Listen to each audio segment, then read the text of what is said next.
మన ఆంధ్రప్రదేశ్ అమ్మాయికి ఒక తీవ్రమైన విషాదం నెలకొంది. నిజంగా ఈ విషాదంలోనే అమ్మాయి చనిపోయింది. ఆ అమ్మాయి ఏ విధంగా చనిపోయిందని చెప్తే నిజంగా మీరు గుండెల్లో నిజంగా మీకు భయం ఏర్పడదన్నమాట నిజంగాను. 100% చెప్తున్నానన్నమాట. ఎందుకంటే అటువంటి దారుణమైన సంఘటన, అటువంటి సిట్యుయేషన్‌లో చనిపోయింది. చాలా బాధాకరమైన విషయం. అసలు ఆమె ఎక్కడ చనిపోయింది? ఏ విధంగా చనిపోయింది? అనే విషయాలు ప్రతీది కూడా మీకు pin to pin, point to point చెప్తాను. మీకు క్లారిటీ వచ్చేస్తదన్నమాట. ఎందుకంటే నేటి సొసైటీలోని ఎక్కువ ఆడపిల్లల మీద ఈ అఘాయిత్యాలు పెరిగిపోతా ఉన్నాయి. ఏ విధంగా ఇవి అఘాయిత్యాలు జరుగుతున్నాయో కూడాను తెలియట్లేదు. అంతుపట్టట్లేదు. సో, అందుకనే ఇప్పుడు ఈ సంఘటన కూడాను ఏ విధంగా చనిపోయిందని చెప్పేసి ఒక వింత ఘటనగా చూస్తా ఉన్నారన్నమాట. ఎందుకంటే పోలీసులు కూడా చాలా డీప్‌గా దాన్ని ఎంక్వైరీ చేయడానికి ప్రయత్నాలు చేస్తున్నారు. అంటే ఆమె ఏ విధంగా చనిపోయిందని చెప్పేసి. అసలు ఏం జరిగిందనేది ప్రతీది కూడా మీకు చెప్తాను. ఒక క్లారిటీ వచ్చేస్తది. ఎవరైతే ఈ అమ్మాయి ఉన్నదో, ఈ అమ్మాయి విశాఖపట్నంకి చెందిన అమ్మాయి మాట. ఈ అమ్మాయికి రీసెంట్‌లీగా పెళ్లయింది. వేరే అబ్బాయితో పెళ్లయింది. ఆ అబ్బాయి కూడా విశాఖపట్నం చెందిన వ్యక్తే. సో, వీళ్ళిద్దరూ కూడా సాఫ్ట్‌వేర్ ఇంజినీర్స్. చాలా చక్కటి మంచి ఉద్యోగాలు. వీళ్ళిద్దరూ కూడా నాకు తెలిసిన మట్టుకైతే లక్షల పైనే జీతాలు వస్తున్నాయేమో. చక్కటి లైఫ్ బాగా అనుభవిస్తా ఉన్నారు. దగ్గర దగ్గర వీళ్ళిద్దరికి పెళ్లయ్యి ఒక 8 నెలలయింది. చక్కగా లీవ్ కూడా పెట్టుకొని ఈ హనీమూన్ అని, అదని, ఇదని మొత్తం తిరుగుతా ఉన్నారు. చక్కగా పుణ్యక్షేత్రాలు, అదేవిధంగా పర్యాటక ప్రాంతాలన్నీ కూడా తిరుగుతా ఉన్నారు. సో, ఇలా తిరుగుతున్న క్రమంలోనే ఈ అమ్మాయి అద్ ఈ అమ్మాయి సడెన్‌గా చనిపోయిందన్నమాట. ఇక్కడ ఒక ట్విస్ట్ ఉంది. నిజంగా ఈ అమ్మాయి ఏ విధంగా చనిపోయిందని చెబితే, మీరు నిజంగా కళ్ళు బయర్లు కమ్మేత్తాయి మీకు. సో, ఈ ట్విస్ట్ ఏంటనేది మీకు చూస్తా ఉంటే మీకు అర్థమవుద్దిమాట. ఆ ట్విస్ట్ ఏంటంటే, ఏ విధంగా చనిపోయిందన్నదే ట్విస్ట్ మాట. మీకు చూస్తా ఉంటుంటే వీడియో మీకు అర్థమైపోద్ది. సో, ఎప్పుడైతే ఈ అమ్మాయి చనిపోయిందో, ఆమె భర్త ఎవరైతే ఉన్నారో భర్త వాళ్ళ తల్లిదండ్రులకు ఫోను చేసి ఇలా జరిగిందని చెప్పాడన్నమాట. ఇలా జరిగిందని చెప్పడంతోటి వాళ్ళు ఎక్కడైతే ఉన్నారో ఆ ఏరియా నుంచి అయితే పోలీసులకి ఇన్ఫార్మ్ చేశారు. ఇన్ఫార్మ్ చేసిన వెంటనే పోలీసులు కూడా రంగప్రవేశం చేశారన్నమాట. వెంటనే ఇమ్మీడియేట్‌గా వాళ్ళు ఎక్కడైతే ఉన్నారో అక్కడికే ఆన్ ది స్పాట్‌లో వెళ్ళిపోయారు. సో, ఇదంతా ఎక్కడ జరిగిందంటే వీళ్ళు విశాఖపట్నం వాసులు కదా! వీళ్ళు డెహ్రాడూన్ అయితే పర్యాటక ప్రాంతానికి వెళ్లారు. అక్కడ ఒక మంచి బిల్డింగ్ తీసుకున్నారు. వాళ్ళు ఉంటాకి ఒక హోటల్‌లోని. హోటల్ రూమ్ తీసుకుంటే హోటల్ రూమ్‌లోనే చక్కగా వాళ్ళు ఎంజాయ్ చేస్తా ఉన్నారన్నమాట. వాళ్ళ రూమ్‌లో కూడాను మద్యం బాటిల్ ఉన్నాయంట. సో, ఈ అమ్మాయి ఏ విధంగా చనిపోయింది ఒక ట్విస్ట్ అని చెప్పాను కదా! ఈ అమ్మాయి అయితే నగ్నంగా చనిపోయింది. నిజంగా ఆ అమ్మాయి ఒంటి మీద కనీసం ఒక్క చిన్న గుడ్డ ముక్క కూడా లేదంట. సో, తన భర్త చెప్తుందేంటి, పొద్దున్న నేను చూసేటప్పటికి ఆ అమ్మాయి చనిపోయి ఉంది. అపస్మారక స్థితిలో ఉందని చెప్తా ఉన్నాడు. మరి అపస్మారక స్థితిలో ఉంటే గనక ఆ అమ్మాయి ఒంటి మీద బట్టలు ఏ విధంగా లేవు. అదే విధంగా బెడ్ మీద కొన్ని రక్త మరకలు ఉన్నాయని కూడా చెప్తున్నారు పోలీసులు. సో, ఇక్కడ అనుమానించవలసిన వ్యక్తి ఎవరు? తన భర్తే గదా! కానీ భర్త చెప్తున్న మాటలోని పొంతన లేదు. మేమిద్దరం కూడా ఇలా పెళ్లి చేసుకున్నాం. 8 నెలలయింది. మా ఇద్దరం కూడా చాలా సాదాసీదాగా అయితే చక్కగా అనుభవిస్తా ఉన్నాం. మా ఇద్దరిలో ఎటువంటి మనస్పర్ధలు లేవని చెబుతా ఉన్నాడు. కానీ అక్కడ ఆ అమ్మాయికి జరిగిన అన్యాయం మాత్రం ఎవరికీ అంతుపడతలేదు మాట. నిజంగా ఆ అమ్మాయి ఎలా చనిపోయింది అని జెప్పేసి చాలామంది డీప్‌గా సెర్చ్ చేస్తున్నారు. ఇక్కడ ఇంకో ట్విస్ట్ కూడా ఉందన్నమాట. ఎందుకంటే రూమ్‌లో ఎప్పుడైతే మద్యం బాటిలున్నాయో, ఈ మద్యం బాటిల్ మీద కూడా చాలామంది అనుమానం వ్యక్తం చేస్తా ఉన్నారు.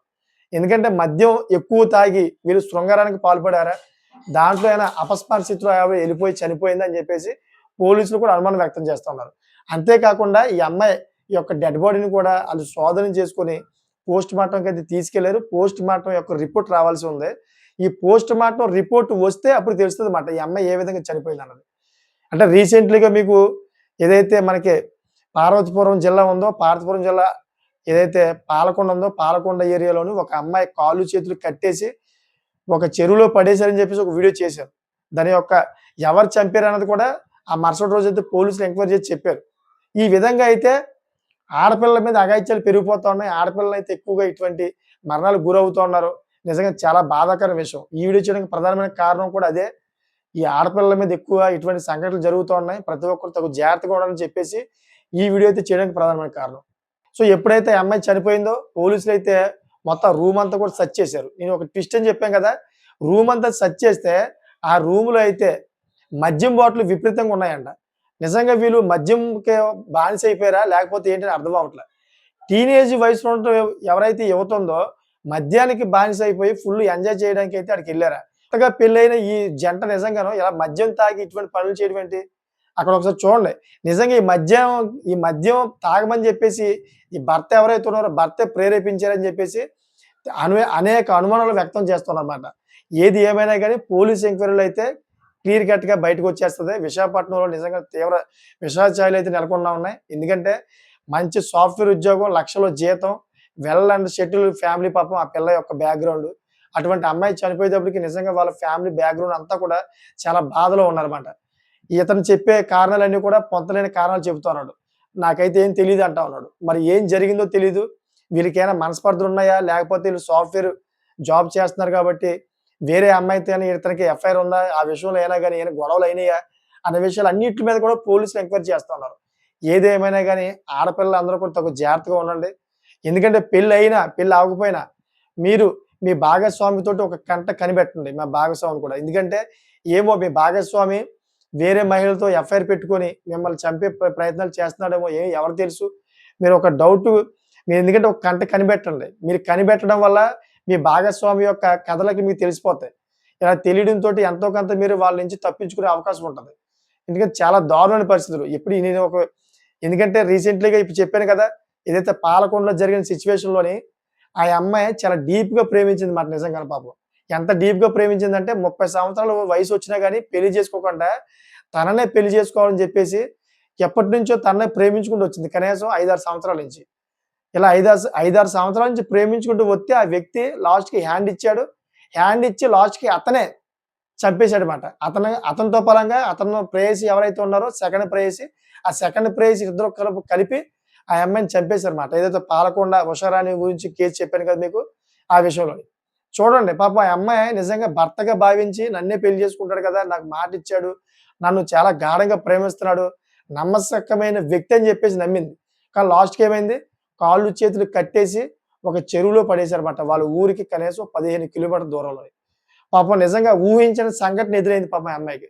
నిజంగా నమ్మి మోసం చేసే ఆ అమ్మాయిని ఈ విధంగా చంపేసాడన్నమాట. సో, ఈ విధంగా అయితే ఆడపిల్లల మీద ఇటువంటి అఘాయిత్యాలు పెరిగిపోతా ఉన్నాయి. దయచేసి ప్రతి ఒక్కరు కూడా మీరు గుడ్డిగా నమ్మొద్దు. మీకు పెళ్లిళ్లయినా గాని మీరు తగు జాగ్రత్తగా ఉండండి భాగస్వామితోటి. ఎక్కడ కూడా మీరు లూజ్‌గా ఉండొద్దు. ఎందుకంటే మీరు లూజ్‌గా ఉండి గుడ్డి నమ్మకంతో ఉంటే గనక అతను మనసులో ఏమి ఆలోచిస్తా ఉన్నాడు, మీ గురించి ఏం చేయాలని చెప్పేసి ప్రయత్నాలు చేస్తా ఉన్నాడు అయన్నీ మీకు అర్థం అవ్వవమాట. మీరు నిజంగా కళ్ళు తెరిచి ఒక అలర్ట్‌నెస్‌తో ఉంటే గనక ఆ వ్యక్తి ఎదుటి వ్యక్తి ఎవరైతే ఉన్నారో ఆ వ్యక్తి ఏం చేయబోతున్నాడు? నిజంగా నన్ను ప్రేమిస్తున్నాడా? లేదా? లేదా నన్ను అంతం చేయడానికి ఏమైనా ప్రయత్నాలు చేస్తున్నాడా? అనే విషయం మీద అయితే మీకు అర్థమైపోద్దన్నమాట. సో, ఇటువంటి సంఘటనలు జరుగుతూ ఉన్నాయి. దయచేసి మీరు ఈటి నుంచి అయితే దూరంగా ఉంటారని, అదేవిధంగా ఈటి నుంచి తప్పించుకొని మీ ప్రాణాలు కాపాడుకుంటారని చెప్పేసి ఈ వీడియో చేస్తా ఉన్నాను. అంతేకాకుండా ఇప్పుడు ఈ విశాఖపట్నంలోని ఇటువంటి సంఘటనలు బాగా పెరిగిపోతా ఉన్నాయి. ఎందుకంటే ఒక మహిళ ఇంట్లో ఒక్కరిదిగా ఉన్న ఆ మహిళని చూసి ఒకేసారి ఇద్దరు వ్యక్తులైతే ఇంట్లోకి వెళ్లి దొంగతనం చేసి ఆ మహిళని చంపేసి బంగారం అదేవిధంగా డబ్బుతో ఉడాయించేసారన్నమాట. నిజంగా చాలా బాధాకర విషయం. అందుకని చెప్పేసి ప్రతిరోజు కూడా ఏదో ఒక సిట్యుయేషన్ జరుగుతా ఉంది మహిళల మీద. అటువంటి సిట్యుయేషన్ అన్ని కూడా మీ ముందుకు తీసుకొచ్చి చెబుతామన్నమాట. ఎందుకంటే మీరు తగు జాగ్రత్తగా ఉంటారని చెప్పేసి. సో, ఏది ఏమైనా గాని మహిళలందరూ కూడా చాలా జాగ్రత్తగా ఉండాలని చెప్పేసి ఈ వీడియో రూపంగా చెప్తా ఉన్నాను. ముఖ్యంగా అయితే అపరిచిత వ్యక్తులతో అయితే అసల మాట్లాడొద్దని చెప్తా ఉన్నానన్నమాట. అపరిచిత వ్యక్తులు మీకు కనెక్ట్ అవుతున్నారంటే మీ మానాన్ని పొందడానికి లేదా మీ నుంచి అయితే నగదు లేదా డబ్బులు పొందడానికైతే ఈ అపరిచిత వ్యక్తులు ఎక్కువ ప్రయత్నాలు చేస్తా ఉంటారన్నమాట. మీతో స్నేహం చేయడానికి అదేవిధంగా మిమ్మల్ని ప్రేమించి అని చెప్పి ఎటువంటి మోసాలు చేయడానికి ప్రయత్నాలు చేస్తా ఉంటారు. చాలామంది ఏంటంటే అపరిచిత వ్యక్తులు కొంతమంది మగవాళ్ళు చాలా బాగున్నారు, హైట్‌గా చాలా అందంగా ఉన్నారని చెప్పేసి కొంతమంది మహిళలు వాళ్ళ వలలో పడిపోతా ఉంటారు. కానీ ఆ వ్యక్తుల యొక్క మనసులో ఏం దాగి ఉంది? నిజంగానే ప్రేమిస్తున్నాడా? నిజంగానే మమ్మల్ని మోసం చేయట్లేదనే విషయాన్ని వీళ్ళు గమనించలేరన్నమాట. సో, ఇటువంటి సంఘటనలు చాలా జరిగాయి. ఎందుకంటే విశాఖపట్నంలోని ఒక మహిళకి 50 సంవత్సరాలు. ఒక 30 సంవత్సరాల యొక్క యువకుడితోటి కనెక్టివిటీ అయిపోయింది ఆవిడ. సో, ఎందుకంటే కుర్రోడు బాగున్నాడని చెప్పేసి. ఆ మహిళ ఎప్పుడైతే కనెక్టివిటీ అయిందో ఆ మహిళకి ఇతనికి చాలా వ్యవహారం నడుస్తూనే ఉంది చాలా రోజుల నుంచి. సో, ఇటువంటి క్రమంలోనే ఆ యువకుడు బెట్టింగ్‌కి అలవాటు పడ్డాడన్నమాట. ఎప్పుడైతే ఆ మహిళ ఒంటి మీద బంగారం అదేవిధంగా ఇంట్లో నగదుంది ఇదంతా కూడా గమనించి ఒకరోజు కలుసుకుందాం అని చెప్పేసి ఆ మహిళ పిలవడంతో ఎళ్ళాడు ఇంటికి. వెళ్ళి ఈ శృంగారం గట్టా అయిపోయిన తర్వాత ఆ మహిళనైతే అత్యంత దారుణంగా చంపేశాడు. ఎందుకంటే నమ్మిన తర్వాత ఈ కుర్రోడు ఏం చేయడు కదా అనుకుంది. అత్యంత దారుణంగా చంపేసి ఆ బంగారం, నగదు పట్టుకొని ఉడాయించాడన్నమాట. సో, లాస్ట్‌కి ఎట్టకేలకైతే పోలీసులు కూడా పట్టుకున్నారు. సో, ఈ విధంగా కొంతమంది గుడ్డితనంగా అయితే మగవాళ్ళని నమ్మేస్తా ఉన్నారు మహిళలు. దయచేసి ప్రతి ఒక్కరు కూడా తగు జాగ్రత్తగా ఉండండి. ఎవరు నిజంగా మీకు ప్రేమ చూపిస్తున్నారు మీ మీద, ఎవరు చూపించట్లేదు అనే దాని మీద మీరు అవగాహన తెచ్చుకుంటే ఇటువంటి వ్యక్తుల నుంచి మీరు చాలా బయటపడొచ్చన్నమాట. లేని పక్షంలోనే ప్రాణాలు పోయే అవకాశం ఉంది. సో, ఇప్పుడు చూసారు కదా! ఈ డెహ్రాడూన్‌కి వెళ్లారు. హనీమూన్ పేరు చెప్పుకొని తిరుగుతా ఉన్నారు. అక్కడ హోటల్‌లోని నగ్నంగా అయితే ఈ మహిళ యొక్క నగ్నంగా అయితే ఈ మహిళ చనిపోయింది. నగ్నంగా పొద్దున్న పోలీసులు చూసేటప్పటికి నగ్నం ఉండేటప్పటికి వాళ్ళు కూడా సిగ్గు వేసిందన్నమాట చూసేటప్పటికి. భర్త కూడా చెప్పిన కారణాలన్నీ కూడా పొంతలేని కారణాలు చెబుతా ఉన్నాడన్నమాట. నిజంగా అలా ఎలా చనిపోతుందని పోలీసులు అడుగుతుంటే, ఏమో తెలీదని చెప్తా ఉన్నాడు. ఏదైనా గాని ఎంక్వైరీలో తేలిపోద్ది. అది భర్తే చంపుంటాడని చెప్పేసి నాకైతే అనుమానం వ్యక్తం చేస్తా ఉన్నాను. సో మీకేమనిపిస్తుందో కామెంట్ చేయండి. ఇటువంటి దారుణ సంఘటనల నుంచి ఏ విధంగా మనం దూరంగా ఉండాలి?